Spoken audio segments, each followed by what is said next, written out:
Magandang araw po sa inyong lahat. Magandang gabi.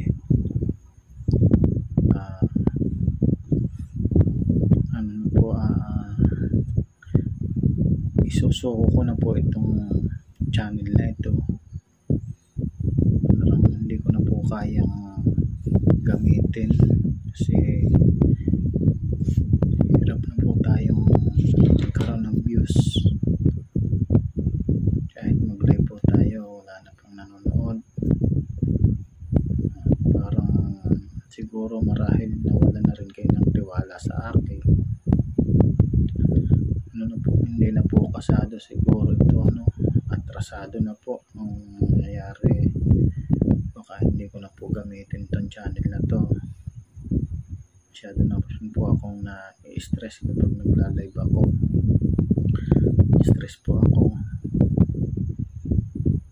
Ayaw ko naman po mauwi sa depression pa. Pero po kasi ito lang po talaga yung inaasahan ko, yung social media, itong YouTube, lalo na kasi sa Facebook po wala na rin pong gaanong kita, napakahirap na rin pong kumita. Kaya siguro gumawa nilang ako ng ibang pagkakakitaan, bumalik na lang siguro ako ng pananahi. Baka po mag-abroad na lang uli ako kasi may naman ako cutter designer naman po ako, marunong po akong gumawa ng mga damit, sabihin natin sa astre. Pakahirap po talaga kumita,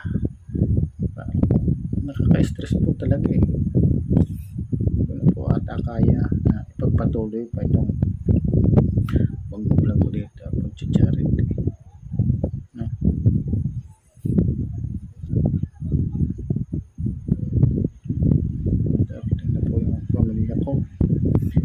Pag-iwanan po nila ako, dito dumating na po sila, aabutan pa po nila yung pagdadrama ko. Prank lang po yan, hindi po totoo yun.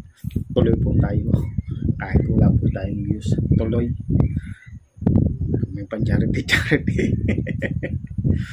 Yeah, salamat.